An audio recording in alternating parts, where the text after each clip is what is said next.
अगर आप 12th के बाद DU, BHU, central universities, JNU जैसी यूनिवर्सिटीज के सपने देख रहे हैं, सो आपका एक ही एग्जाम आपके इन सपनों को सच कर सकता है, जिस एग्जाम का नाम क्या है? CUET। तो CUET common university entrance test, ये टेस्ट आपके लिए बहुत ज्यादा इंपॉर्टेंट है, क्योंकि अब इसी टेस्ट के थ्रू आप लोगों का इन यूनिवर्सिटीज में एडमिशन होता है। सो बट प्रॉब्लम इज कि आप लोगों को इसका बेसिक स्ट्रक्चर ही नहीं पता होता कि किन चीजों पे फोकस करना है, क्या करना है। सो इस वीडियो में मैं स्नेहा लोंगानी आपको पूरा इससे रिलेटेड गाइड करूंगी। ओके, सो सबसे पहली चीज, तो मोस्ट इंपॉर्टेंट चीज, कि अगर आपने सोच ही लिया है इन यूनिवर्सिटीज में जाना है, तो सबसे पहले तो ये जान लो बच्चों, फॉर्म आपका निकल चुका है, तो उसको जल्दी से भर लो, वरना फिर तो कुछ नहीं हो सकता।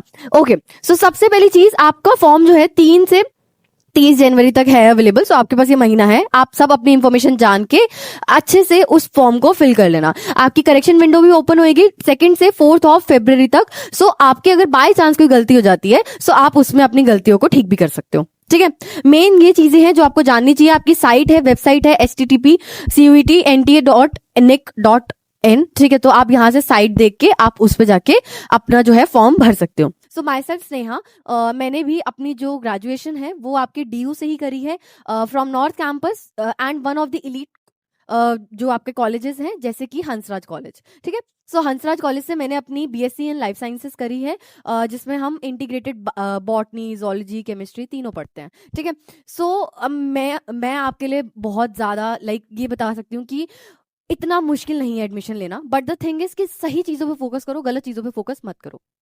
ठीक है, सो एडमिशन मिल जाएगा, एडमिशन में इतनी कोई प्रॉब्लम नहीं है, and there are various seats, तो इसमें भी कोई प्रॉब्लम नहीं है। सो आप जो है इस एग्जाम के थ्रू आप अपना, अगर आप ऑल इंडिया स्टूडेंट भी हैं, आप यहाँ पे एडमिशन ले सकते हैं, कोई प्रॉब्लम नहीं होगी। ठीक है, साथ में आपकी age such age limit, mainly आपको इस चीज पे ध्यान देना है कि आप 12th पास होने चाहिए। ठीक है, एंड बेसिक क्राइटेरियाज आपको मैच करने चाहिए। बाकी जो है स्पेसिफिक हो जाता है कोर्स वाइज कि आपको कोर्स करना कौन सा है। दूसरी चीज, आप 12th पास तो जरूर है, क्योंकि आपको उसके अलावा तो आप फिर नहीं भर सकते फॉर्म। ठीक है, ओके, ऑनलाइन मोड में एग्जाम होता है, CBT मोड होता है, और आपका 12th का सिलेबस आता है, तो आपको उसमें कोई प्रॉब्लम नहीं होगी। जो आप पढ़ते हो एग्जैक्टली वही पढ़ना है, थोड़ा सा क्वेश्चन प्रैक्टिस पे एक्स्ट्रा फोकस करना है, that I will guide you. मेरे खुद बहुत अच्छे मार्क्स थे, तभी मुझे हंसराज मिला है। ठीक है, फॉर अ सर्टेन रीजन। और जैसे मैं आपको बताऊं, मेरे केमिस्ट्री में 99% आई थी। ठीक है, और ऐसे मेरी फिजिक्स में भी 99 के अराउंड ही थी। ठीक है, और जहां तक मुझे याद है मेरी बायो में भी अच्छी परसेंटाइल थी। तो इन सब चीज़ों के लिए आप मानोगे, मैंने इंग्लिश के लिए प्रिपेयर भी नहीं किया था, फिर भी मेरे बहुत अच्छी परसेंटाइल थी, 95 के अराउंड थी। ठीक है, सो द थिंग इज कि आपको अगर अपना जो कॉलेज चाहिए वो आप इजीली पा सकते हो, उसके लिए आपको कोई प्रॉब्लम नहीं होगी। ठीक है, सो हम आगे इस चीज को कंटिन्यू करते हैं। अब सबसे पहले तो यूनिवर्सिटी सबसे बेस्ट जो आप लोगों को अट्रैक्ट करता है, कि जैसे DU, JNU, BHU, आपकी बाकी सेंट्रल यूनिवर्सिटीज, इन सब में जो एडमिशन है थ्रू आपका CUET होता है अब। क्योंकि पहले होता था 12th के बेसिस पे कि आपके जितने मार्क्स आए हैं उसके अकॉर्डिंग, बट अभी कॉमन टेस्ट होता है जिसको आप देके आपका जो यूनिवर्सिटी आपके मार्क्स के अकॉर्डिंग आप मिलेगी, आप उसको भर सकते हो। फिर उसके लिए पूरी लिस्ट भरने पड़ती है, वो अलग चीज है। ठीक है, अब इसमें अराउंड 48 यूनिवर्सिटीज हैं, 48 यूनिवर्सिटीज आर अलॉट।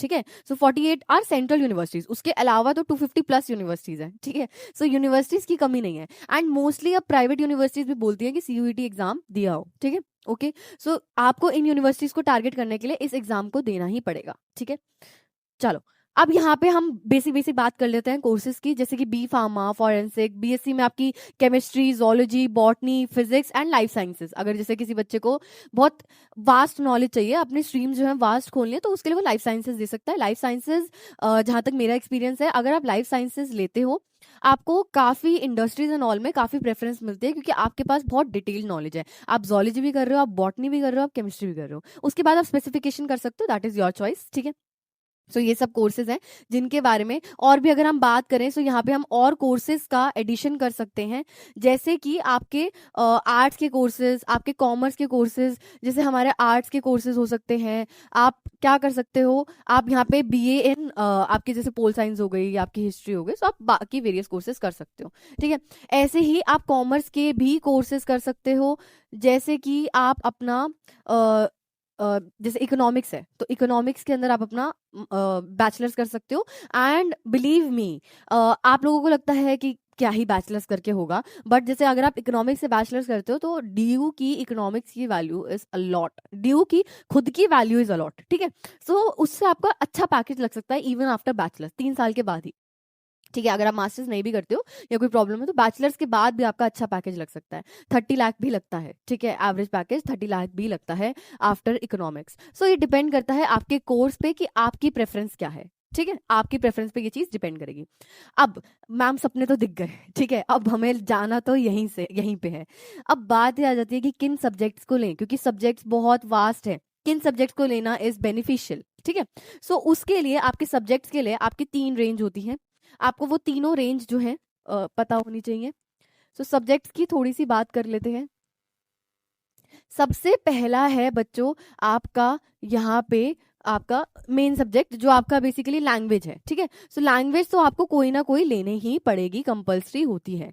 मोस्टली बच्चे अब लैंग्वेज में क्या ऑप्ट करते हैं, मोस्टली बच्चे लैंग्वेज में हिंदी और इंग्लिश ऑप्ट करते हैं। जैसे मैंने इंग्लिश ऑप्ट करी थी एंड मैं आपको अपने एक्सपीरियंस से बता सकती हूँ कि इंग्लिश में अगर आप बहुत एक्स्ट्रा नहीं पढ़ के जाते हो, एक आपकी एवरेज इंग्लिश है, तो भी आपके अच्छे मार्क्स आ जाएंगे। ठीक है, सो एलिजिबिलिटी के लिए अगर आपको ये पेपर देना ही होता है। ठीक है, सो आपके एमसीक्यूज होते हैं, आप इजीली उसको सॉल्व कर सकते हो। ठीक है, एज सच बहुत एक्स्ट्रा नहीं पढ़ना होता, कम चीजों में भी काम चल जाता है। सो आपको यहाँ पे 13+ लैंग्वेजेस मिलती हैं जिसमें से आप भर सकते हो। ठीक है, नेक्स्ट है आपके डोमेन सब्जेक्ट, उसमें थोड़ी देर बाद आएंगे। सबसे पहले हम यहाँ पे एक और चीज की बात करते हैं, that is your general aptitude test. अब यहाँ पे ना एक बहुत बड़ी बच्चों की प्रॉब्लम है, मैं आपको उस प्रॉब्लम के बारे में बताऊंगी। जनरल एप्टीट्यूड टेस्ट में बच्चों की सबसे बड़ी प्रॉब्लम यही आती है कि इसका पेपर देना है या नहीं देना है। ठीक है, कि मैम जनरल एप्टीट्यूड टेस्ट की तैयारी करें या नहीं करें, पेपर में भरे या नहीं भरे। मैं आपको इसका एक बहुत ईजी सॉल्यूशन बताती हूँ। आप जाओ साइट पे, ठीक है, जो मैंने आपको बताई है, वहां पे आप यूनिवर्सिटीज में कोर्स के अकॉर्डिंग देखो कि आपका एलिजिबिलिटी क्राइटेरिया क्या है। ठीक है, आपको वहां पता लग जाएगा कि आपने जो पर्टिकुलर पेपर टारगेट किया है उसके लिए जनरल एप्टीट्यूड टेस्ट आपको चाहिए या आपको नहीं चाहिए। ठीक है, उसके बेसिस पे डिसाइड करना कि आपके कोर्स के अकॉर्डिंग आपको चाहिए या नहीं चाहिए। लेट्स सपोज मेरा जो कोर्स था लाइफ साइंसेस, उसके अंदर जनरल एप्टीट्यूड टेस्ट नहीं चाहिए था, बट उस टाइम पे हमें पता नहीं था। ठीक है, तो हमने भर दिया था, पहली बार ही आया था सीयूटी, तो हमने भर दिया था वो। ठीक है, तो मैंने पेपर भी दिया थी और मेरे 80% के अराउंड आ गए थे उस टाइम पे। ठीक है, उस टाइम पे अलग होता था। सो द थिंग इज कि आप अपने अकॉर्डिंग देखो कि आपके अकॉर्डिंग वो भरना चाहिए नहीं भरना चाहिए। अब हम अपना आते हैं डोमेन सब्जेक्ट पे। डोमेन सब्जेक्ट आपके लिए जानना बहुत इंपॉर्टेंट है कि कौन सा भरना है और कौन सा नहीं भरना है, बिकॉज बच्चों आप लोगों को पता ही नहीं होता है कि डोमेन सब्जेक्ट में आपका क्या आना चाहिए। इसके लिए भी मैं आपको एक चीज बताऊंगी, आप उसको फॉलो अप कर सकते हो। साइंस, आर्ट्स और कॉमर्स। देखो सबसे पहले साइंस की बात करते हैं। साइंस में जैसे आपके सब्जेक्ट्स होते हैं, लेट्स सपोज फिजिक्स होता है, केमिस्ट्री होता है, बायो होता है। ठीक है, अब आपको ये जानना है कि आपके लिए, आपके कोर्स के लिए कौन से सब्जेक्ट कंपलसरी हैं। लेट्स सपोज जब मैंने लाइफ साइंस दिया था तो मैंने अपना फिजिक्स, केमिस्ट्री, बायो तीनों ही दिया था। ठीक है, अगर आप जोलॉजी कर रहे हो तो उसके लिए भी। सो यहाँ पे डिपेंड करता है बच्चों कि आपके एलिजिबिलिटी में आपको कौन से सब्जेक्ट्स मांगे हैं। अगेन ये आप अपनी साइट पे जाओ और साइट पे जाके अपना देख लो कि आपका कौन सा पर्टिकुलर सब्जेक्ट है जो आपको चाहिए। ठीक है, लेट सपोज हम बात करते हैं आर्ट्स की। सो आर्ट्स के लिए आपके पास वेरियस सब्जेक्ट्स होते हैं, जैसे कि हिस्ट्री, ठीक है, जैसे कि पोल साइंस। सो ये आपके वेरियस सब्जेक्ट्स हैं जो कि आप ले सकते हो। ठीक है, साइकोलॉजी भी फॉर दैट मैटर आप ले सकते हो। डिपेंड करता है कि आपको आगे जाके कोर्स कौन सा करना है। ठीक है, ओके चलो। और इस चक्कर में सारे सब्जेक्ट लेने की ट्राई मत करना, जो आपके लिए इंपॉर्टेंट हो उसी पे फोकस करना और उन्हीं सब्जेक्ट्स को लेना। ठीक है, क्योंकि लिमिटेड ले सकते हो, ठीक है, अनलिमिटेड नहीं ले सकते। कितने पेपर दोगे जाके। ओके, नेक्स्ट है कॉमर्स। तो कॉमर्स के अंदर भी आपके जैसे बीएसटी होता है, बिजनेस स्टडीज होता है, साथ में आपका यहाँ पे इकोनॉमिक्स होता है। सो आपके वेरियस सब्जेक्ट्स हैं पूल में जो आप ले सकते हो, बट डिपेंड करता है कि आपको कौन सा कोर्स अल्टीमेटली करना है। सो ये कुछ सब्जेक्ट्स के बारे में है जो मैंने आपको बताया। अब कुछ एग्जाम की बात कर लेते हैं। अब सब्जेक्ट डिसाइड कर लिए हैं, ठीक है, ये एक जर्नी है, ये सब्जेक्ट डिसाइड कर लिए हैं कि कौन से लेने हैं। ठीक है, साइट पे जाओ, एलिजिबिलिटी क्राइटेरिया देखो और अपना वहां से इस पे पूरी अच्छे से रिसर्च करो, फिर पेपर भरना, ऐसे मत भरना जल्दबाजी में। ठीक है, ओके। सो अब हम बात करते हैं कि एग्जाम देने जाना है तो एग्जाम के बारे में क्या क्या चीजें जानना आपके लिए जरूरी है। ओके, सो एग्जाम के लिए अगर मैं आपको बता दूं बच्चों, सो आपको एग्जाम के बारे में बहुत बेसिक चीजें पता होनी चाहिए। जैसे हम लिख लेते हैं यहाँ पे एग्जाम का स्ट्रक्चर। सबसे पहले आपको पर पेपर कितना टाइम मिलता है, आपको बेटा पर पेपर 60 मिनट्स मिलते हैं। ठीक है, सो 60 मिनट्स पर एग्जाम, ठीक है। 60 मिनट्स पर एग्जाम आपको मिलेंगे, जिसके अंदर आपको अपना एग्जाम कंप्लीट करना है। एग्जाम है सीबीटी मोड, तो आपको कुछ पेन पेपर में ओएमआर शीट नहीं भरनी है, आपको सिंपल अपना कंप्यूटर में ही सब कुछ करना है, ठीक है। नेक्स्ट चीज है यहाँ पे कि आपका यहाँ पे कितने क्वेश्चंस आते हैं, तो आपके 50 क्वेश्चंस आते हैं जो कि आपको करने होते हैं। सारे मत करना, आपकी नेगेटिव मार्किंग भी होती है, ठीक है। सो नेगेटिव मार्किंग के चक्कर में मार्क्स कट जाएंगे, ठीक है। सो +5 for right and -1 for wrong, ठीक है। सो ये चीज याद रखना। उसके अलावा आप मैक्स 5 टेस्ट पेपर्स ले सकते हो, मैक्स 5 टेस्ट पेपर आप ले सकते हो, ठीक है। मैक्स 5 टेस्ट पेपर आप ले सकते हो, तो आपको अपना पेपर ध्यान से चूज करना है। सो ये सब चीजें हैं जो बेसिक एग्जाम के बारे में है, जो आपको पता होनी चाहिए, ठीक है। इसी के बेसिस पे आपका फिर आगे फर्दर आपका स्कोर डिसाइड होता है। उस स्कोर के बेसिस पे आपको अलग अलग यूनिवर्सिटीज में आपको क्या कहते हैं, अलग अलग यूनिवर्सिटीज के अलग अलग कॉलेजेस में आपको एडमिशन मिलता है डिपेंडिंग अपॉन योर कोर्स। जैसे मेरा जो क्या कहते हैं जो मार्क्स थे काफी अच्छे थे, तो हिंदू में था नहीं, वो हंसराज में था, तो मुझे टॉप नॉच मेरे लिए हंसराज ही लग रहा था। सो मैंने फर्स्ट प्रायोरिटी में हंसराज भरा, मुझे मिल गया, ठीक है। सो ये चीज है कि आपको आपके लिए प्रेफरेंस पता होनी चाहिए। अब जैसे कुछ लोग होते हैं जिनको नॉर्थ कैंपस भी मिल सकता है, बट वो साउथ कैंपस भरते हैं सबसे पहले, क्योंकि उनका साउथ कैंपस में घर होता है। सो ये आपकी प्रेफरेंस पे भी डिपेंड करता है। आप कॉलेजेस बहुत अच्छे हैं साउथ कैंपस की भी, तो दिमाग में ये मत लेके चलना स्टार्टिंग से ही कि नहीं मुझे तो नॉर्थ कैंपस ही जाना, साउथ कैंपस नहीं जाना। साउथ कैंपस के कुछ कॉलेजेस जैसे ARSD, वेंकटेश्वर, ये सब कॉलेजेस बहुत अच्छे हैं, ठीक है। सो ये भी बहुत एस्टीम कॉलेजेस हैं, और कुछ नॉर्थ कैंपस के कॉलेजेस से इनका नंबर ऊपर आता है, ठीक है। सो इसलिए दिमाग में ये चीज मत लेके चलना कि मुझे नॉर्थ कैंपस ही चाहिए वरना मैं नहीं करूंगा। और अगर आप BHU एंड ऑल भी भरते हैं, सो BHU एंड ऑल भी बहुत अच्छे कॉलेजेस हैं। BHU तो लेजिट बहुत अच्छा कॉलेज है, और वहां पे पढ़ाई भी काफी ज्यादा अच्छी होती है, ऑल्दो थोड़ा स्ट्रिक्ट है, ठीक है। That is good for you, okay. So यहाँ पे वेरियस कॉलेजेस है जिनमें आप भर सकते हो, JNU फॉर दैट मैटर भी आप भर सकते हो, ठीक है। और भी यूनिवर्सिटीज है जिसको आप टारगेट कर सकते हो। तो 12th पास एलिजिबिलिटी है, तो पेपर तो दे ही देना चाहिए। लेट सपोज अगर आप JEE की तैयारी कर रहे हो या आप नीट की तैयारी कर रहे हो, तो ये भी भर दो, ठीक है। बात मान लो, भर दो, क्योंकि नीट की तैयारी आपका ना एक दिमाग में एक स्टेबिलिटी आएगी कि ठीक है अगर नीट नहीं हुआ तो आई हैव बैकअप्स होने चाहिए लाइफ में, मेंटल स्टेबिलिटी रहती है, ठीक है। सो बैकअप के लिए आप भर सकते हो। नीट JEE वाले स्टूडेंट्स भी आपके अपने अकॉर्डिंग भर देना, ठीक है। सो इसका फॉर्म आपको पता ही है कि निकल चुका है। पेपर आपका जो है पेपर लिखा ही हुआ है कि आपका पेपर कब होगा। पेपर आपका होगा, यहाँ पे देखो, date of examination between 11 to 31 of May. तो इसके बीच में अलग अलग, अब आपको लगेगा कि एक साथ पेपर आएंगे, अलग अलग आएंगे, तो वो डेट शीट आपकी डिसाइड होती है। और जैसे लेट सपोज मेरा भाई था, तो उसका इकोनॉमिक्स का और मैथ्स का पेपर, इकोनॉमिक्स का और एक सब्जेक्ट का पेपर, BST का पेपर आई गेस, दोनों साथ पड़े थे एक ही सेंटर में। तो एक पहले पेपर खत्म हुआ फिर दूसरा हुआ, ठीक है। सो ये डिपेंड करता है आपके उस टाइम की डेटशीट के ऊपर कि कौन से पेपर साथ में आएंगे। जैसे मेरा भी केमिस्ट्री के साथ वन ऑफ द पेपर आया था, शायद इंग्लिश का आया था, ठीक है। सो ये डिपेंड करता है कि कितने पेपर साथ आ जाते हैं, दो भी आ जाते हैं, ठीक है। सो वो डिपेंड करेगा, और आपको सेंटर सेम ही पड़ेगा। जैसे एक पेपर एक सेंटर में है, तो दूसरा पेपर भी उसी सेंटर में होगा उसी के बाद, तो आपको अलग जगह पे ट्रैवल करके नहीं जाना है, ठीक है। Simple, okay. सो आपका रिजल्ट भी आ जाएगा जुलाई तक। अब इस बार प्रोसेस बहुत जल्दी जल्दी हो रहा है, तो मे बी रिजल्ट पहले भी आ जाए, फिर उसके बाद आपका सिलेक्शन प्रोसेस वो पूरा चालू होता है, उसके बारे में भी हम गाइड कर देंगे, ठीक है। अब यहाँ पे बात आ जाती है प्रेपरेशन की, कि भाई अब सब सीख लिया, करना क्या है, ठीक है। अब बात करते हैं यहाँ पे प्रेपरेशन की। फॉर्म फीस ना डिपेंड करती है आपके कि अल्टीमेटली आपने कौन सा जो है कितने सब्जेक्ट्स लिए हैं, तो कहीं ना कहीं वो उस पर डिपेंड करेगी। तो सबका थोड़ा सा अलग होता है, तो इसलिए आप अपना जब भी फॉर्म भरेंगे आपको पता लग जाएगा, पहले इंफॉर्मेशन आ जाती है कि कितने पेपर तक इतना फीस है। उसके बाद आप अगर पर पेपर बढ़ाओगे तो आपकी फीस भी बढ़ती जाएगी, तो इसलिए ध्यान से डिसाइड करना, ठीक है। तो फॉर्म फीस के लिए यही था। नेक्स्ट है आपका प्रेपरेशन की चीज बच्चों थोड़ा सा ध्यान से सुनना, क्योंकि प्रेप करनी कैसे है यही तो सवाल सबको खाया जाता है। तो मैं सबके लिए गाइड कर दूंगी। मैंने कॉमर्स वाले बच्चे भी देखे हैं, मैंने आर्ट्स वाले बच्चे भी देखे हैं, और मैंने अपना साइंस का तो मैंने खुद ही दिया है, ठीक है। सबसे पहले बात करते हैं साइंस की। साइंस में बात अगर हम करें तो आप अगर नीट या JEE की तैयारी कर रहे हैं, ऑलरेडी आप MCQs लगा रहे हैं, आप अपने जो है क्वेश्चंस कर रहे हैं, तो आपको कुछ और करने की जरूरत नहीं है। आप क्या करो, थोड़ा सा CUET के PYQs थोड़े से प्रैक्टिस कर लो, तो थोड़ा सा बेटर लगेगा, ठीक है। या फिर अगर यूट्यूब पे जो क्वेश्चन प्रैक्टिस के सेशन होते हैं ना, उनको थोड़ा सा अप्लाई कर लो, तो तुम्हें ऐसा लगेगा कि तो हाँ तुमने थोड़ा सा CUET के सीयूईटी को ध्यान में रखते हुए भी प्रिपरेशन कर लिए, ठीक है। मेरे अकॉर्डिंग जब मैं पेपर देने गई थी तो मैंने नीट का पेपर दिया था, तो मैं सीयूईटी का पेपर बिना कुछ करे गई थी।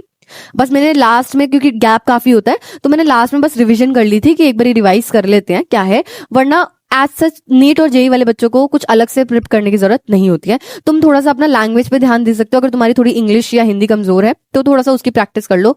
ऑनलाइन सब अवेलेबल है तो आप वहां से प्रैक्टिस कर सकते हो, ठीक है। ज्यादा एक्स्ट्रा एफर्ट मत करना, बेसिक चीजों पर ध्यान देना, क्योंकि तुम्हारा टारगेट कुछ और है। तुम इसको आज बैकअप लेके चल रहे हो, अगर बैकअप नहीं भी लेके चल रहे, लेट्स सपोज तुम्हें प्रोफेसर बनना है, and being a professor is a very big thing, ठीक है। तुम्हें एक बहुत अच्छा वर्क लाइफ बैलेंस भी मिलता है, रिस्पेक्ट भी मिलती है, प्लस आपको अच्छी सैलरी भी मिलती है अगर आप गवर्नमेंट में लग जाते हो तो, या फिर अगर आपको साइंटिस्ट बनना है for that matter. So it's a very good stream, ठीक है। It's a very good thing to be a scientist, it's बहुत रिस्पेक्ट वाली चीज है, ठीक है। आप डीआरडीओ जैसे में साइंटिस्ट बन सकते हैं। सो अगर आप इन सब चीजों को भी टारगेट कर रहे हैं तो आप सिंपल क्या करो, आप 12th का सिलेबस कंप्लीट करो, साथ ही साथ एमसीक्यू प्रैक्टिस थोड़ी सी कर लो, ठीक है। एमसीक्यूज में प्रॉब्लम क्या हो जाती है कि एमसीक्यूज जब करना नहीं आता है ना, तो उस टाइम पे दिमाग खराब हो जाता है। तो अपना ऑनलाइन जो एमसीक्यूज प्रेजेंट है उनसे आप अपनी अच्छे से प्रिपरेशन कर लो, ठीक है। सो आपको बस अपना सिलेबस कंप्लीट करना है।